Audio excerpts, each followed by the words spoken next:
कमरे से बाहर आप जाएंगे या मैं चली जाऊं? मैं अब आपके साथ एक पल नहीं रहना चाहती। दम घुटता है मेरा यहाँ। हाँ, जैसे कि मैं तुम्हारे साथ रहना चाहता हूँ। तो डाइवोर्स ले लीजिए मुझसे। क्यों ही आप मेरे साथ रहते हैं? अपनी माँ के साथ रहिए, अपनी बहन के साथ रहिए, अपनी बहन के बच्चों को ही अपना बच्चा समझ के पालिए और पोसिए। अपने बेटे बहू के कमरे से जोर जोर से ऐसे चिल्लाने की आवाज सुनकर सुमित्रा वहां भाग कर आती है। आज तक हमारे घर में ऐसी चिल्लम चिल्ली नहीं हुई बहू। आए दिन तुम दोनों के कमरे में ऐसे चीखने चिल्लाने की आवाज आती है कि मेरी रूह कांप जाती है। अच्छा लगता है क्या? घर में तुम्हारे पापा जी भी है, वो हार्ट पेशेंट है। बाहर पड़ोसी भी सुनते हैं ये आवाजें, सब बातें बनाने लगे हैं बहू। अच्छी बात है ना मम्मी जी की बातें बन रही है। और आप बताइए सुमित, कमरे से बाहर आप सो रहे हैं या मैं सोने जाऊं? क्योंकि मैं गई ना बाहर तो बस हॉल तक नहीं रुकूंगी, मोहल्ले तक जाऊंगी इस बार। हाँ। और बिस्तर से तकिया उठाकर सुमित जनवरी को ठंड में भरी रात में हॉल में बिना रजाई के ही सोने चला जाता है। अपने बेटे की ऐसी हालत देखकर सुमित्रा अपने कमरे में जाकर फूट फूट कर रोने लगती है। कैसे अशुभ पैर की बहू ले आए जी हम। क्या सोचा था और क्या हो गया। हमारे घर की शांति ही खत्म हो गई जी। जीवन तो यही है सुमित्रा जी, हर कदम पर जंग है। न जाने हमसे क्या भूल हो गई। ये कहानी शुरू होती है सुमित्रा निवास से, जहाँ घर के सभी लोग नई बहू के आने के स्वागत में नजरें बिछाए बैठे थे। अरे भैया, आपने दरवाजे पर तो फूल लगाए ही नहीं, और ये सीढ़ियों पर कैसे गेंदे के फूल लगा दिए आपने? प्रिया आएगी तो सोचेगी हमने पैसे बचा लिए। ये सारे गेंदे के फूल हटाकर यहाँ गुलाब के फूल लगाइए और फर्श पर गुलाब की पंखुड़ियाँ बिछा दीजिए। ठीक है ना मम्मी? आखिरकार मेरे इकलौते छोटे भाई की दुल्हन आ रही है। मामी आएगी, मेरी मामी आएगी। सबसे ज्यादा खुश ना आज यही लग रहा है। आखिरकार इसकी नई मामी जो आने वाली है। बैठे रहना मामी की गोद में। आज से तो मैंने तुझे तेरी मामी के हवाले कर दिया। और जिस बहू का इंतजार स्नेहा और सुमित्रा कर रही थी, वो सुमित का हाथ पकड़े गाजे बाजे के साथ दरवाजे पर पहुंचती है। अरे मम्मी, जल्दी से आरती की थाली लेकर आओ, देखो प्रिया आ गई है। ये ले बहू इस घर की चाबी। आज से यह घर तेरे हवाले हुआ। सास हो तो आंटी जी जैसी, जो दरवाजे पर ही अपने घर की बहू को चाबी दे रही है। अब इसके बाद चाहकर भी कोई बहू अपनी सास से लड़ नहीं सकेगी। अरे वो सब तो कहने की बात है बहू। जो बहू घर में कलेश करना चाहेगी ना, वो तो कलेश करके ही रहेगी। और सभी लोगों के सामने प्रिया सुमित की पत्नी बनकर अपने ससुराल आ जाती है। सारी रस्में होने के बाद सभी मेहमान अपने अपने घरों को लौटने लगते हैं। बहुत ध्यान रखना, कोई भी मेहमान खाली हाथ ना जाए। सभी के लिए अच्छे से गिफ्ट्स और ड्राई फ्रूट्स पैक करके देना। अब टेंशन मत लीजिए मम्मी जी, वो सब मैंने पहले ही कर दिया है। और सबसे बड़ा डिब्बा बनाया है मैंने दीदी का, है ना? अच्छा। रसोई के बाहर खड़ी स्नेहा ये सुन लेती है। अपने छोटे भाई की बीवी के मुंह से ऐसी बात सुनकर स्नेहा की आंखों में आंसू आ जाते हैं और वो कोने में सभी से दूर जाकर फूट फूट कर रोने लगती है। अरे क्या हुआ बेटा, तू रो क्यों रही है? अचानक से आज ये घर बड़ा पराया सा लग रहा है बाबूजी। चलो रोहन, बैग्स पैक कर लो, हमें घर जाना है। नहीं नहीं नहीं रोहन नहीं, मम्मी को छोड़कर कहीं नहीं जाएगा। एक थप्पड़ मारूंगी अगर जिद की तो। स्कूल नहीं जाना है क्या तुम्हें? अरे अरे, अब वो बच्चा नहीं रहा दीदी, तुम उस पर हाथ क्यों उठा रही हो? और क्या हो जाएगा अगर कुछ दिन यहाँ रुक जाएगा तो? और तुम्हें क्यों जल्दी मच रही है जाने की? तुम्हें तो कितना शौक था कि मेरी पत्नी पर हुक्म चलाओगी। वो सब तो बस कहने की बात होती है सुमित। मैं चाहती हूँ कि प्रिया यहाँ पर खुशी से रहे बस। अपनी शादी के दूसरे दिन सभी मेहमानों के जाने के बाद प्रिया अपने कमरे में अपने पति का इंतजार कर रही थी। आज जाकर सुमित के साथ कुछ वक्त मिलेगा, वरना सभी मेहमानों के सामने मैं उनसे नजर तक नहीं मिला पा रही थी। दरवाजे पर अपनी नजर टिकाए प्रिया सुमित की राह देख रही थी कि वहां सुमित के पहले रोहन आ जाता है। मम्मी, मैं आज आपके पास सोऊंगा। हाँ बिल्कुल, आज मेरा रोहन मामा मामी के बीच में सोएगा। अपनी इच्छा को मन में दबाए प्रिया रोहन को अपने साथ ही सुला लेती है। अगली सुबह जब प्रिया किचन में खाना बना रही होती है, वहां सुमित्रा आ जाती है। क्या बना रही हो बहू? सुमित की पसंद के छोले चावल। उन्हें छोले चावल बहुत पसंद है ना मम्मी जी। अरे बहू एक काम कर, तू बाकी लोगों का खाना देख ले। सुमित तो मेरे हाथ के ही छोले खाता है। अगर उसे मेरे हाथ के छोले ना मिले ना तो नाराज हो जाता है। बेकार में तुम दोनों के बीच अनबन हो जाएगी। सुमित्रा के मना करने के बाद भी प्रिया अलग से छोले बनाती है और अपने पति के सामने 2 कटोरियां रखती है। इसमें से एक कटोरी के छोले मैंने बनाए हैं और दूसरा मम्मी जी ने। अब आपको खाकर बताना है कि कौन से छोले ज्यादा स्वादिष्ट लग रहे हैं आपको। सुमित छोले खाता है पर उसे पता ही नहीं चलता कि उसकी माँ के बनाए हुए छोले कौन से हैं और प्रिया के कौन से, और वो प्रिया के ही छोले को अच्छा बता देता है। देख लिया मम्मी जी, आप कह रही थी कि सुमित मेरे हाथ के छोले खाएंगे नहीं पर इन्होंने तो मेरे ही छोले पसंद किए। नहीं, मम्मी आई ने मामा से नानी को दूर कर दिया। ये क्या तरीका है बोलने का रोहन? जरा भी तमीज नहीं है क्या तुम्हें? एक थप्पड़ मारूंगी। अरे अरे, वो बच्चा है यार प्रिया, तुम उसे कैसे डांट सकती हो? मुझे नहीं खाना, जा रहा हूं मैं। प्रिया को आए हुए अभी एक हफ्ता भी नहीं हुआ था कि सुमित्रा के घर पर बर्तन बजने लगे थे। अब आए दिन किसी न किसी बात पर प्रिया का गुस्सा सभी पर निकल जाया करता। एक महीने बाद प्रिया अपने लिए कुछ शॉपिंग करके बाहर से आती है। अरे अरे प्रिया, शॉपिंग बैग लेकर कमरे में कहाँ चली गई? पहले हमें तो दिखाओ। प्रिया अपने शॉपिंग किए हुए कपड़े बैग से बाहर निकालती है। एक जैकेट का 11,000, कुछ ज्यादा ही पैसे नहीं ले लिए शोरूम वालों ने? ये तो पैसे का हुलिया करना हुआ बहू। तुम तो पैसे पानी में फेंक कर आ गई। यहाँ कितनी मुश्किल से हम पैसे कमाते हैं, 11,000 में तो महीने का राशन आ जाता। जब दीदी के लिए 1 लाख का गले का सेट आ सकता है, रोहन के यहीं एडमिशन करवाने की प्लानिंग हो सकती है, तो मेरे लिए 11,000 का जैकेट क्यों नहीं आ सकता? कौन सा मेरे जैकेट खरीदने से हम सड़क पर आ जाएंगे पापा जी? और वैसे भी 11,000 इसके सिर्फ टैग पर लिखा हुआ है। मैं इसे सेल में ले आई हूँ 1,000 रुपए में। पर सच्चाई जाने के पहले ही हर चीज पर टिप्पणी देने की आदत हो गई है आप सबकी। आप लोगों से तो मेरा सुख बर्दाश्त ही कहाँ होता है। उठाकर दे दीजिए ना ये भी अपनी लाडली बेटी को, जो अपने घर तो जाना ही नहीं चाहती। उसका ससुराल तो मानो यही हो गया है। एक छोटी सी बात पर गुस्से में प्रिया वो जैकेट उठाकर अपनी ननद के मुंह पर मारकर अपने कमरे में चली जाती है। रुको प्रिया, तुम्हारी हिम्मत कैसे हुई ऐसा करने की? प्रिया की गलती नहीं है सुमित, उसे कुछ मत कहना। ये सब मेरे कारण हुआ है। इस रोहन ने तो खून पी लिया है मेरा। अपने पापा के यहाँ जाना ही नहीं चाहता। मुझे मार कर मानेगा क्या? तुझे मेरी कसम है, अगर तूने अब मामी मामी किया तो। ये सिर्फ मेरा भांजा नहीं दीदी, मैंने इसे अपने बेटे के समान माना है और ये तुम्हारा ही घर है। तुम यहाँ 1 महीने रहो या 11 महीने, प्रिया होती कौन है तुम्हें मना करने वाली? बाहर से वो आई है, तुम नहीं। सुमित की बात सुनते ही प्रिया फौरन कमरे से बाहर आकर कहती है, हाँ, बाहर से आई हूँ ना मैं, जैसे खुद ही चलते हुए तुम्हारे पीछे आ गई थी। बारात लेकर तुम आए थे मुझे ले जाने के लिए। अरे जब तुमसे तुम्हारी बहन, उसका बच्चा, अपने माँ बाप छूट ही नहीं रहे थे, तो क्या जरूरत थी मुझसे शादी करने की? ये कहकर वो वापस अपने कमरे में चली जाती है और दरवाजा बंद कर लेती है। ये सब क्या हो रहा है बेटा? मुझसे ये सब देखा नहीं जाता। सुबह से लेकर रात तक हर बात में इस घर में बस लड़ाई ही होती रहती है। तेरे पापा जी को तो कह नहीं सकती, उन्हें फिजूल खर्च पसंद नहीं है। शुरू से गरीबी ही देखी है ना इन्होंने। पैसे तो हमारे पास अब आए हैं बेटा। सुमित्रा रोती हुई ये सब कह रही थी कि उसके घर से आते हुए शोर को सुनकर पड़ोस की कुछ औरतें वहां पहुंच जाती हैं। रोज तेरे घर से आवाज आती हुई सुनती थी मैं सुमित्रा, पर किसी के घर के मामले में बोलते नहीं बनता, इसलिए कभी आई नहीं। पर आज तेरे सिस की आवाज सुनकर मुझसे रहा नहीं गया। आज तक चुप थी सुमित्रा, पर आज बोलती हूँ। बहुत ही अशुभ है तेरी बहू, तेरे घर की सारी रोशनी छीन ली है इसने। हाँ आंटी जी, वरना आपके घर से मैंने कभी एक आवाज आते नहीं सुनी थी, पर जब से भाभी आई हैं रोज ही लड़ाई की आवाज आती है। मैं तो कहती हूँ अभी ज्यादा दिन हुए नहीं है, डाइवोर्स करवा दीजिए और फ्री कीजिए सुमित भैया को इस रिश्ते से। अरे नहीं बेटा, मैं दोबारा कोशिश करूंगी। मुझसे नहीं सुनती बहू तो मैं किसी और को बुलाऊंगी, पर मैं सब ठीक करके रहूंगी। सुमित्रा की आंखों के सामने ही उसका घर ताश के पत्तों की तरह बिखर रहा था। रात को रोती हुई वो अपनी बहन को फोन करती है और इस बारे में बताती है। तू चिंता मत कर सुमित्रा, ऐसी कई टेढ़ी बहुओं को ठीक किया है मैंने। मैं कल ही पहली ट्रेन पकड़कर तेरे घर आती हूँ।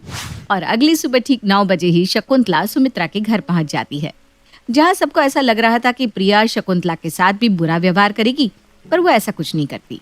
आती ही शकुंतला के पैर छूती है।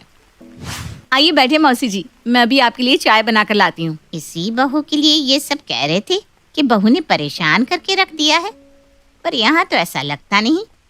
शकुंतला प्रिया के साथ बैठकर चाय पीती है, बातचीत करती है। प्रिया भी हंस हंस के अपनी मौसी सास के साथ बात करती है। अब मुझे अपना कमरा तो दिखा बहू। हाँ चलिए ना मौसी जी। प्रिया शकुंतला को अपने कमरे में लेकर जाती है, जहाँ शकुंतला देखती है कि प्रिया के बिस्तर पर रोहन सो रहा है। रोहन तुम्हारे साथ सोता है, स्नेहा के साथ नहीं? नहीं ना मौसी जी, मेरी शादी की पहली रात से ही रोहन हमारे साथ ही सो रहा है। आज 4 महीने हो गए। ये कोई बात हुई भला? स्नेहा कोई बच्ची तो है नहीं कि नए शादीशुदा जोड़े के बीच अपने बेटे को सुला देती है। 4 दिन रोहन संभाला नहीं गया क्या उससे? चल कोई बात नहीं बहू, अब से रोहन मेरे साथ सोएगा। क्या फर्क पड़ता है मौसी जी, वैसे भी अब मैं और सुमित एक साथ नहीं सोते हैं। हमारे बीच दूरियां इतनी बढ़ गई है कि वो हॉल में सोते हैं और मैं कमरे में। चलो अच्छा है, पता तो चली मुझे ये बात। तो चिंता मत कर, मैं देखती हूँ। वैसे तो इतनी चिड़ी हुई क्यों रहती है सभी से? मेरे साथ तो बहुत अच्छे से पेश आ रही है। मैं कोई पागल नहीं हूँ मौसी जी, जो बेकार ही सबसे झगड़ा करूं।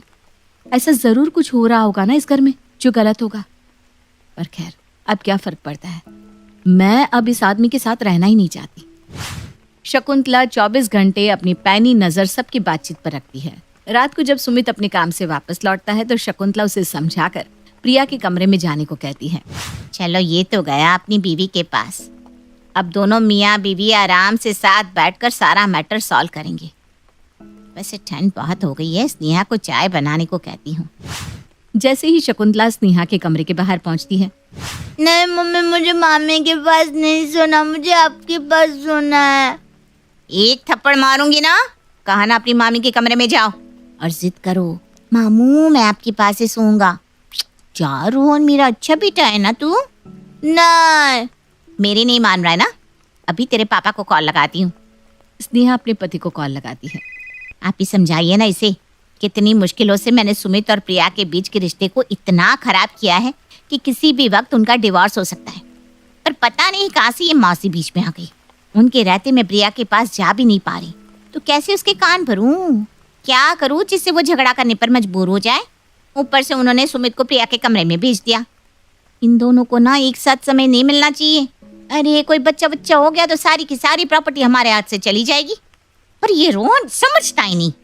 अरे बेटा, तेरे पापा तो कुछ कमाते नहीं। नाना जी का घर दिख रहा है ना कितना बड़ा है। अगर मामा मामी के बीच तू सोएगा तो उसके बाद ये घर तेरा हो जाएगा। फिर तो बड़े स्कूल में जा सकेगा, अच्छे अच्छे कपड़े पहन सकेगा जैसे मामी पहनती है ना? तो इतने दिनों से तो वही कर रहा हूँ जो आप कहती है। मुझे कहाँ मिला सब कुछ? तुमने कहा था साइकिल दिलवाओगी, कहाँ दिलवाई? पता नहीं किसकी नस्ल है ये, पैसे का पिशाच हो गया इस उम्र में। एक ही बार में मिल जाएगा क्या सब तुझे? दिन भर ये खेलना है वो खेलना है। इतना ही दिमाग है तो ऐसा दिमाग लगा कि मामी तुझ पर हाथ उठा दी और मामा जी को मामी पर गुस्सा आ जाए और वो गुस्से में मामी को घर से निकाल दे। फिर तो बेटा साइकिल नहीं कार मिलेगी, कार। तो ये सब इस सपोलिका की धरा है। और गुस्से में एक लात मारकर दरवाजा खोलकर शकुंतला स्नेहा के कमरे में चली आती है। एक हाथ से स्नेहा के बाल पकड़े उसे खींचते हुए हॉल में ले आती है। सुमित्रा, संतोष जी, प्रिया, सुमित सभी यहाँ आओ। क्या हुआ दीदी? और आपने ये स्नेहा के बाल क्यों पकड़े हुए हैं? कहीं किसी ने आपके कान तो नहीं भर दिए? कान तो स्नेहा भर रही थी तुम सभी के, ताकि तुम्हारा बेटा पत्नी के रहते हुए भी कुंवारों जैसा जीवन बिताए और उसे कोई संतान ही ना हो पाए। फिर तो तुम लोगों की सारी संपत्ति का मालिक खुद ब खुद रोहन बन जाएगा। मौसी जी, कोई गलतफहमी हो रही है। मम्मी, मैंने ऐसा कुछ नहीं किया। अरे बेटा, मुझसे श्यान पट्टी। आवाज क्लियर तू बताएगी सबको कि मैं तेरा वीडियो सबको दिखाऊं? मेरा मुंह क्या देख रही है? मुझे पता था तू सच्चाई को झुठला देगी, इसीलिए मैंने तेरे और दामाद जी के बीच की बातचीत को फोन में रिकॉर्ड कर लिया था। और जैसे ही शकुंतला अपना फोन निकालती है, स्नेहा तोते की तरह सब बोलना शुरू कर देती है। तो मैं भी तो क्या करती मम्मी? मेरी शादी तो तुम लोगों ने तब भी कर दी थी जब हमारी परिस्थिति अच्छी नहीं थी और एक ना के बराबर कमाने वाला पति मिला मुझे। उसके बाद तुम लोगों की हालत में सुधार आ गया, पर किसी ने मुझे एक फूटी कौड़ी तक नहीं दी। इसलिए मैं नहीं चाहती थी कि सुमित की कभी शादी हो, पर उसकी शादी हो ही गई। अब वो और प्रिया अगर एक साथ होते तो उसे बाप बनते देर नहीं होती। और अगर उनका खुद का बच्चा हो ही जाता तो प्रॉपर्टी में रोहन को कुछ भी नहीं मिलता। इसलिए प्रिया के घर आती ही मैंने उसके मन में आप सभी के लिए गलतफहमी पैदा करनी शुरू कर दी। मैं उसके कमरे में रोहन को भेज दिया करती ताकि सुमित पूरी रात रोहन में ही लगा रहे और अपनी पत्नी को देखने तक का समय ना मिले उसे। फिर मैंने एक दिन प्रिया के कान में ये बात भी डाल दी कि सुमित के मन में कोई और लड़की है, इसलिए वो प्रिया के करीब आना नहीं चाहता। अब ऐसी हालत में कोई भी अच्छे घर की लड़की उस नाम के रिश्ते को खत्म ही कर दी थी ना। मैंने हमेशा रोहन को अपने बेटे से बढ़कर माना है दीदी। तुम्हें कुछ चाहिए था तो मांग लेना था, ये सब क्यों किया तुमने? निकल जा इस घर से स्नेहा, मुझे ऐसी बेटी नहीं चाहिए। सुमित्रा फौरन अंदर जाती है और स्नेहा का बैग पैक कर उसे बाहर लाकर दे देती है। वो रहा दरवाजा, निकल जा बाहर। रुक जाइए दीदी, जिस प्रॉपर्टी के लिए आप ये सब कर रही थी उस प्रॉपर्टी का आधा हिस्सा तो पहले ही सुमित ने रोहन के नाम कर दिया था। ये लीजिए हमारे दूसरे फ्लैट के पेपर्स, रोहन के नाम है फ्लैट। अब हमारे घर दोबारा मत आइएगा। और कुछ इस तरह स्नेहा का राज सभी के सामने आ जाता है। जहाँ सभी को बहू अशुभ लग रही थी वहाँ असल में अशुभ तो बेटी निकल जाती है। पर शकुंतला की समझदारी के कारण सुमित्रा का घर टूटते टूटते संभल जाता है। निधि की सास हेमा देवी स्वभाव से पूरी हिटलर थी। उससे उसके घर वाले ही नहीं, अड़ोस पड़ोस से लेकर सब्जी वाले, दूध वाले, पेपर वाले और न जाने कौन कौन परेशान थे। अरे हिटलर हेमा की बहू जा रही है। बुलाओ बुलाओ, मजे लेते हैं। अरे निधि यहाँ आना बेटा। नमस्ते आंटी, कैसे हैं आप लोग? बेटा हम तो ठीक हैं, तेरी तो नई नई शादी है, सब ठीक है ना घर में? हाँ सब ठीक है। क्यों, क्या हुआ? लग रहा है हेमा हिटलर का हंटर अभी निकला नहीं है। ये क्या बात कर रहे हैं आप लोग? अरे बेटी तेरी सास तो हिटलर है, हिटलर। हर बात पर परेशान करती है। बहू अपना ख्याल रखना और किसी भी तरह की कोई भी जरूरत हो ना तो आ जाना बिना संकोच के। निधि को पड़ोसियों की बात समझ में नहीं आती। वो जैसे ही घर का दरवाजा खोलती है सामने हेमा बैठी होती है। कहाँ गई थी? हैं? पूछती हूँ कहाँ गई थी? पेस्ट लेने दुकान तक गई थी माँ जी। सुबह से मंजन नहीं किया, मुंह से बदबू आ रही है, सुन के देखिए। और वो सीधे सास के मुंह में आ कर देती है। सास को उल्टी आने लगती है। अरे छी छी छी छी। इतना कहकर वो वहां से चली जाती है। दोपहर को खाने के टेबल पर अरे ये क्या बनाया है? पनीर? छी छी छी छी, कौन पनीर खाता है? मैं तो नहीं खाऊंगी घटिया पनीर। मुझे तो मटर खाना है, मटर। जाओ मटर बना कर लाओ। खाने की चीज को छी नहीं बोलते माँ जी, कईयों को तो ये भी नसीब में नहीं होता। हाँ हाँ, ज्ञान जरा कम बांटो, लेकिन ये छी पनीर यहाँ से लेकर जाओ, नहीं तो। अच्छा नहीं तो क्या? रुकिए, आपको क्या मैं ही बता देती हूँ। ऐसा कहकर बहू पनीर की सब्जी लेकर बाहर जाती है और एक भिखारी को सारी सब्जी दे देती है। कहाँ गई थी? माँ जी हम सब ने तो सब्जी खा ली थी, लेकिन आपके हिस्से की सब्जी मैंने भिखारी को दे दी। बहुत सारी दुआएं दी उन्होंने मुझे। ये बोलकर बहू वहां से चली जाती है। सास का पारा 7वें आसमान में पहुंच जाता है। वो अब किसी भी तरह निधि को नीचा दिखाने की कोशिश करने लगती है। एक दिन सास फ्रिज खोलकर कहती है, अरे छी छी छी छी, कितना गंदा फ्रिज पड़ा है। कुछ कद्र नहीं है घर में किसी को। निधि बहू जरा यहाँ आओ। क्या हुआ? मैं खाना बना रही हूँ, इनके ऑफिस जाने का वक्त है। अरे फ्रिज कितना गंदा है, मैं तो इसमें रखी एक चीज ना खाऊं। इसे तुरंत साफ करो अभी के अभी। माँ जी मैं खाना बनाकर फ्रिज साफ कर दूंगी। नहीं, अभी मतलब अभी। फ्रिज साफ होना चाहिए। निधि का पति शोर सुनकर वहां आ जाता है।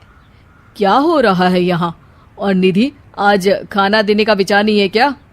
देख रहा है बेटा, फ्रिज को पूरा कूड़ा घर बना रखा है इस लड़की ने। माँ मैंने कहा ना कि खाना बनाकर फ्रिज साफ कर दूंगी, लेकिन आप मान ही नहीं रही। अगर मैं फ्रिज साफ करने जाऊं तो इन्हें ऑफिस के लिए खाना नहीं दे पाऊंगी ना। नहीं नहीं, पहले तुम खाना बना लो। सारा दिन पड़ा है फ्रिज कूलर साफ करने के लिए। ये कहकर पति और निधि वहां से चले जाते हैं। अब सास को इतना गुस्सा आता है कि वो अपने आप पर काबू नहीं कर पाती है। मेरी बात टालने की इसकी हिम्मत कैसे हुई? आज तक किसी ने मेरी कोई बात नहीं टाली। अब तो मैं इसे ऐसा मजा चखाऊंगी कि ये जिंदगी भर याद रखेगी। सास सीढ़ियों में ग्रीस गिरा देती है कि जब बहू नीचे उतरे तो उसका पैर फिसल जाए और उसकी हड्डियां टूट जाए। सास नीचे खड़ी होकर बहू का इंतजार करती है कि तभी दरवाजे की बेल बजती है। सास दरवाजा खोलने जैसे ही जाती है, जोर से किसी के गिरने की आवाज आती है। मजा आ गया, अब आया ऊंट पहाड़ के नीचे। लेकिन ये आवाज तो बेटे जैसी थी। अरे मर गया मैं, हे भगवान, मेरी हड्डी, अब मैं क्या करूं? मुझसे तो उठा भी नहीं जा रहा। हाय रे हाय, मेरे बेटे को क्या हो गया? अरे कहाँ गई वो कलमुही? मैंने तो उसके लिए सीढ़ियों में ग्रीस डाला था। आए मेरा बेटा गिर गया। माँ, ये क्या मजाक है? अच्छा हुआ कि मैं गिरा, निधि तो इतनी ऊपर से गिरना बर्दाश्त भी न कर पाती। और खुदा ना खास्ता उससे कुछ हो जाता तो पुलिस तुम्हें पकड़कर ले जाती। तभी वहां निधि आ जाती है। ओहो, ये बहस का वक्त नहीं है, चलिए मैं आपको आपके कमरे तक ले चलती हूँ। माँ जी बुजुर्ग है, वो नहीं उठा पाएंगी। निधि पति को लेकर उसे कमरे तक लेती हुई जाती है और मुड़कर सास की तरफ देखती है। अरे सासू माँ, दिन का खाना अब आप ही बनाइए, मैं इनके ठीक होने तक सिर्फ इन्हीं का ख्याल रख पाऊंगी। दोनों के जाने के बाद हाय रे हाय, यहाँ तो लेने के देने पड़ गए। अच्छा खासा आराम की जिंदगी चल रही थी, मेरे गुस्से और स्वार्थ ने सारा काम खराब कर दिया। कल्याणी जी के सामने उनके पति की भी एक ना चलती थी। घर की सफाई के लिए कौन सी झाड़ू आएगी या घर के लड़के की शादी किस लड़की से होगी, हर बात का फैसला कल्याणी जी ही करती। उनके पति आत्माराम इस बात से खुश भी थे कि उन्हें किसी काम की जिम्मेदारी नहीं लेनी पड़ती। लेकिन बात तब बिगड़ी जब कल्याणी की मनमानी बिना सोचे समझे चलने लगी। एक दिन घर में कल्याणी के बड़े बेटे और बहू में लड़ाई हो गई। आपका छोटा भाई भी कॉलेज जाने लगा है, उसकी शादी करवा दीजिए, मैं अकेले सब नहीं कर सकती। अरे जब शादी कर रहे थे तब ये बात हुई थी ना कि घर का काम संभालना पड़ेगा। मुझे नहीं पता था कि घर में नौकर चाकर तो दूर, कोई हाथ बटाने वाला तक नहीं होगा।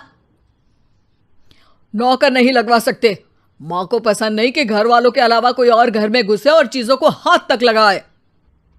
तो वो खुद ही हाथ लगा देना। आत्माराम और कल्याणी को भी झगड़े का पता चलता है। आत्माराम कल्याणी से कहते हैं, अरे नौकर तो लगवा ही लेते हैं कल्याणी। अरे चुप रहिए जी, चुप ही अच्छे लगते हैं आप। नौकर नौकर नौकर, अरे खुद ही काम कर लीजिए, इतनी पड़ी है तो। अरे बहू, तू घर का काम नहीं करेगी तो कौन करेगा? तभी छोटा बेटा रोहित वहां से उदास सा चेहरा लिए गुजरता है। और बेटा क्या हुआ, सब ठीक तो है? होना क्या था पिताजी, फेल हो गया इस सेमेस्टर में। अरे ऐसे कैसे फेल हो गया? पढ़ाई तो की थी ना। माँ आप तो कुछ बोलिए ही मत। मैंने कहा कि बिजनेस पढ़ने दो, काम धंधा करूंगा, पर नहीं, आपको तो इंजीनियरिंग ही करवानी थी। मेरे भविष्य का फैसला भी आपने ही लिया, तो फेल तो होना ही था मुझे। अरे अपनी मक्कारी से फेल हुए हो, मेरे माथे पर मत डालो अपने फेल होने की बात, और पढ़ाई करो, वरना पिटाई करना भूल ही नहीं हूं मैं अभी। बस डांट और मार का डर। अरे कभी प्यार से भी काम लिया करो माँ। सब तुम्हारे भले के लिए ही है, आगे खुश रहोगे। और आज का क्या माँ, आज तो फेल हुआ हूं ना, परेशान हुआ हूं ना। जब आज ही अच्छा नहीं रहेगा तो आगे क्या क्या कर लूंगा मैं, बताइए। लड़ाई नहीं, पढ़ाई कर, पढ़ाई, पास हो जाएगा। वरना मुझे गुस्सा आ गया ना तो तेरे बाबूजी भी नहीं रोक पाएंगे मुझे। रोहित दुखी मन से वहां से चला जाता है। अगले दिन बाबूजी अपने बड़े बेटे की बच्ची को उसके नए स्कूल से लेने जाते हैं। हमारी गुड़िया का स्कूल कैसा रहा? दादाजी, मुझे बच्चों ने चिढ़ाया, दिन भर चिढ़ाया। अरे क्यों बेटा, क्यों चिढ़ाया? टीचर जी ने मुझे पोएम सुनाने को बोला तो मैंने मछली मछली जल की रानी है सुना दी। अरे वाह, कितनी अच्छी पोएम है। पर सब हंसने लगे कि इंग्लिश पोएम नहीं आती, और मैंने पानी पीने का भी इंग्लिश में नहीं पूछा तो सब हंसने लगे। सबने मुझसे कट्टी कर ली। आत्माराम को सुन के बहुत बुरा लगा। उन्होंने तुरंत प्रिंसिपल के ऑफिस में जाकर बच्ची का दाखिला वापस ले लिया।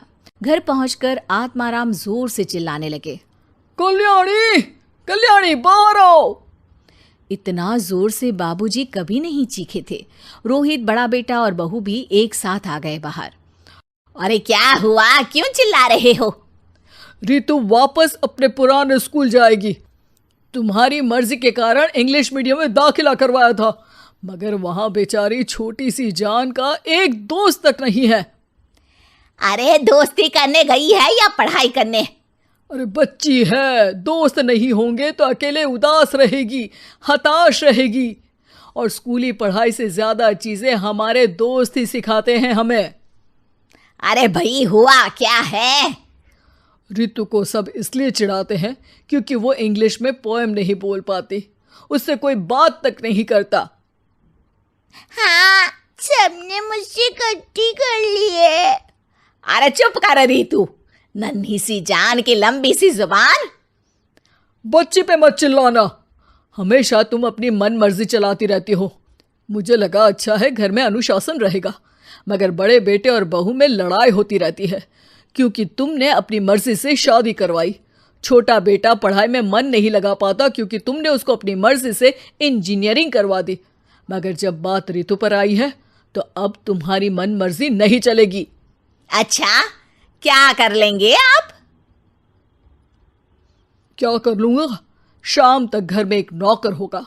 रोहित का एडमिशन उसके मर्जी के कॉलेज में होगा और रितु का एडमिशन उसके पुराने स्कूल में। अरे ऐसे कैसे? क्योंकि इस घर में सबसे बड़ा मैं हूं और मेरी मर्जी चलनी चाहिए। तो मेरी मर्जी यही है कि आज से इस घर में सबकी मर्जी चलेगी। कल्याणी को पता ही नहीं था कि हमेशा चुप रहने वाले आत्माराम जी एक दिन सब घर वालों की आवाज बनेंगे। पूरा घर आत्माराम की तरफ था और कल्याणी की मनमानी एक तरफ। उस दिन के बाद घर में सब अपनी खुशी का काम करने लगे। लड़ाई, उदासी, परेशानी कल्याणी की मनमानी के साथ ही गायब हो गया। शिक्षा, हमें हमेशा दूसरों की भलाई का सोचना चाहिए, मगर उनकी भलाई हमारी मनमर्जी से हो इस बात से बचना भी चाहिए। सुषमा ने अपने बेटे सुभाष की शादी कामिनी नाम की लड़की से कर दी और कामिनी सुषमा ताई के घर बहू बनकर आ गई।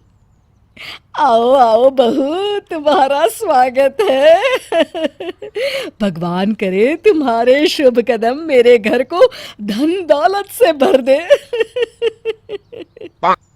तभी सुषमा के पति आलोक ने कहा, भगवान, घर में खुशी, अपनेपन और सुख शांति नाम की भी कोई चीज होती है, जरा उसका भी आशीर्वाद दे दो बहू को। सुषमा चिढ़ते हुए बोली, अजी छोड़िए, आज के समय में पैसा हो तो ये सब कुछ अपने आप ही आ जाता है। पैसों से सब कुछ खरीदा जा सकता है, ये बात भला आपको कहाँ समझ आएगी। तभी दरवाजे पे खड़े दीपक, उनके बेटे ने कहा, ओहो माँ, बाबूजी, अब हम दोनों को अंदर भी आने दोगे या मुझे यहीं से कल ऑफिस जाना पड़ेगा? अरे हाँ हाँ बहू, अंदर आ, अंदर आ। और दूसरे दिन जब सुषमा का बेटा दीपक ऑफिस जाता है, तब सुषमा कामिनी के कमरे में जाती है। अरे बहू, अभी तक बिस्तर पर लेटी है। तेरी तबीयत तो ठीक है ना? हाँ हाँ माँ जी, मैं बिल्कुल ठीक हूँ। ला बहू, मैं तेरे सूटकेस का सारा सामान अलमारी में रख देती हूँ। दरअसल सुषमा कामिनी के ससुराल से आए गहनों को देखना चाहती थी। कामिनी की सास सुषमा चाहती थी कि वो जल्द से जल्द अपनी सहेली रेखा की तरह ही बहुत अमीर बन जाए। सुषमा ने सूटकेस खोला और देखा कि कामिनी के सूटकेस में ताश की गड्डी है। सुषमा ने हैरानी से पूछा, बहू, ये क्या है? कामिनी घबरा कर बोली, माँ जी वो माँ जी वो मतलब माँ जी ये ना ताश की गड्डी है। मैं ताश की बहुत माहिर खिलाड़ी रही हूँ और मैंने तो इस खेल को खेलकर लाखों रुपए जीते हैं। हाँ। लाखों रुपए की बात सुनकर सुषमा की खुशी का ठिकाना नहीं रहा। उसने कहा, भला कोई खेल खेलकर लाखों रुपए कैसे जीत सकता है बहू? तू मुझे बेवकूफ मत बना। अरे नहीं नहीं माँ जी, मैं सच कह रही हूँ। अच्छा, तो ठीक है, दिखा मुझे तेरे जीते हुए वो लाखों रुपए दिखा। वो ना माँ जी, जीते हुए पैसे तो मैं वापस हार गई थी, पर मैं इस खेल को खेलकर फिर से जीत सकती हूँ और जीते हुए पैसों से आपके लिए ढेरों गहने भी बनवाऊंगी। क्या? सच में बहू? हाँ हाँ बिल्कुल माँ जी, लेकिन क्या? लेकिन दीपक को ना मेरा ये खेल खेलना पसंद नहीं है माँ जी। अरे तू चिंता मत कर, उस नालायक को मैं देख लूंगी। खुद तो पैसे कमाता नहीं और बहू को भी कमाने नहीं देता। जब ये दोनों बाप बेटे बाहर चले जाएंगे ना, तब तू इस खेल को खेल लिया कर। अब कामिनी बेफिक्र होकर घर में ससुर और पति के गैर मौजूदगी में अपनी अमीर सहेलियों के साथ जुआ खेलती और उसकी सास सुषमा उनके लिए चाय पकौड़े बनाती। यार कामिनी, तेरा तो अच्छा टाइम चल रहा है, मैं आज फिर हार गई। लेकिन तूने क्या किस्मत पाई है, भगवान करे ऐसी सास सबको मिले। खेल खत्म होने के बाद कामिनी बोली, माँ जी ये देखो, आज की कमाई पूरे 1.5 लाख रुपए जीते हैं मैंने।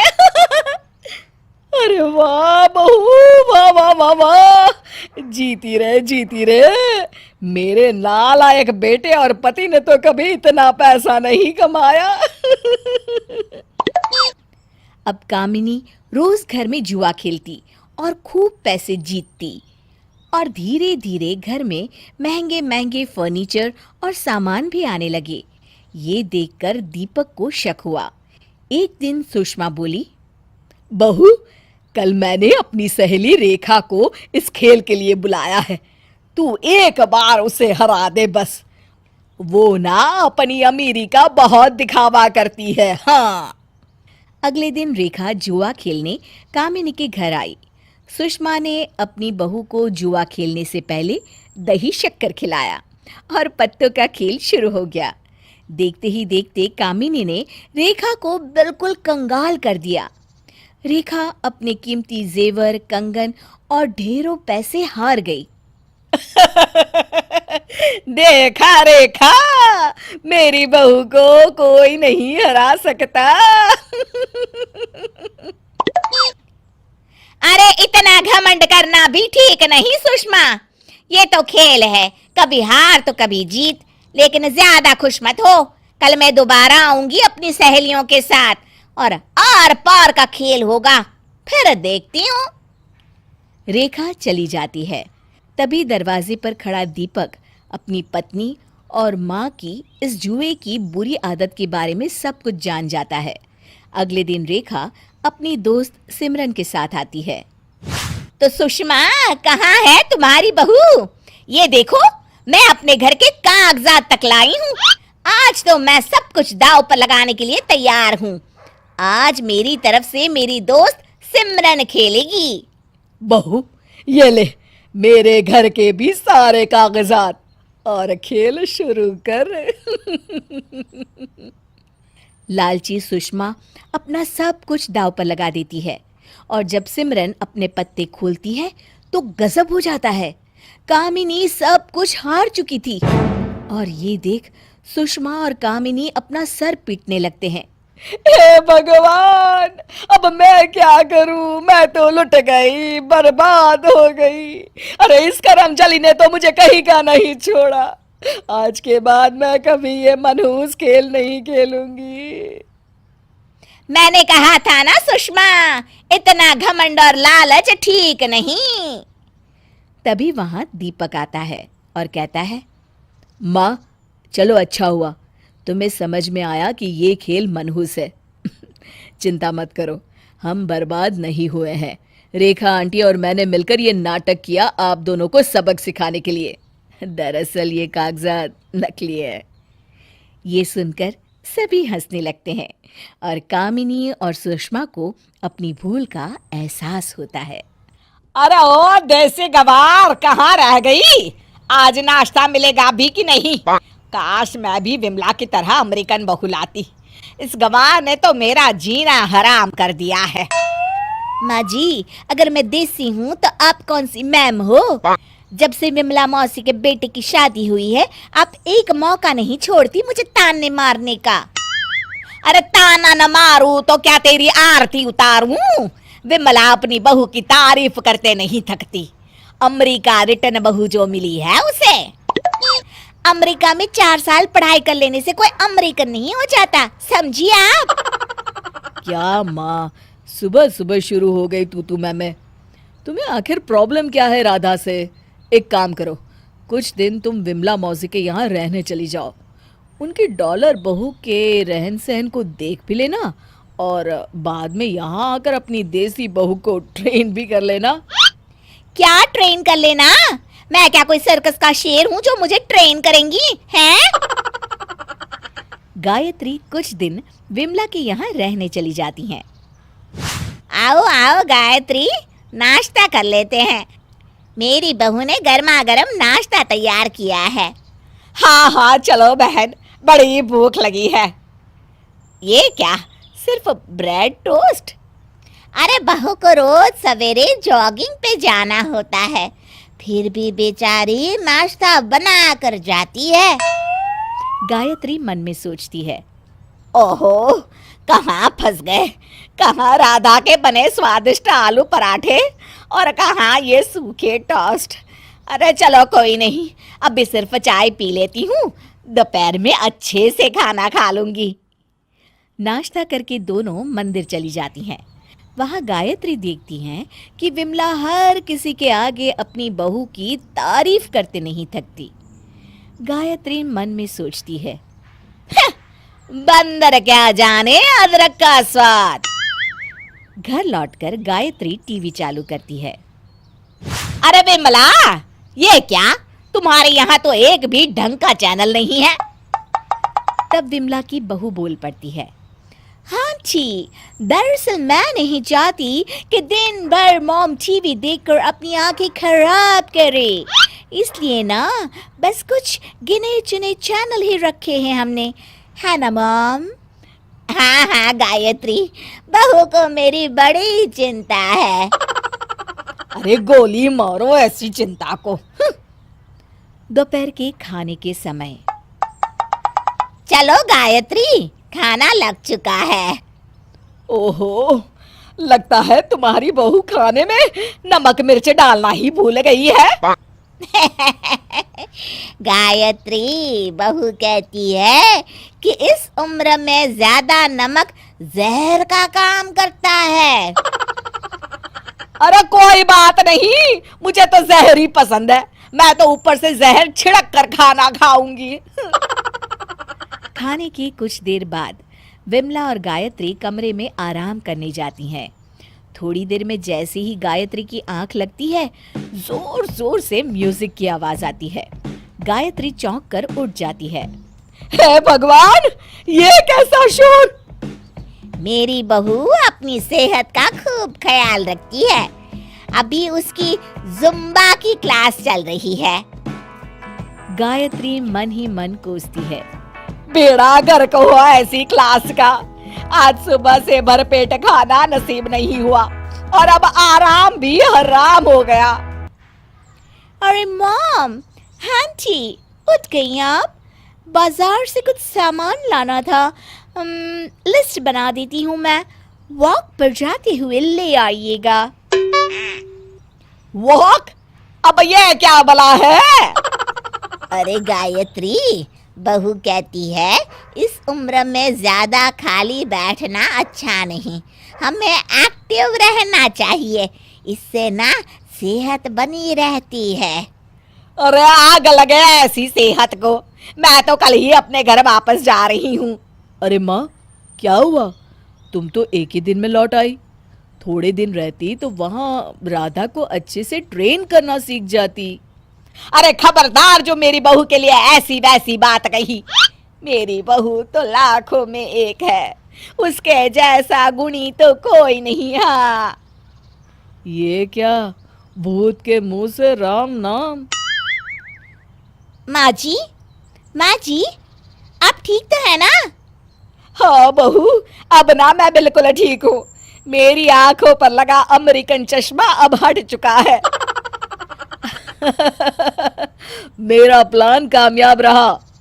गायत्री और राधा एक साथ बोल पड़ते हैं। प्लान? हाँ, मैं जानता था कि असलियत को पास से देखकर ही तुम्हें अपनी बहू की कदर होगी।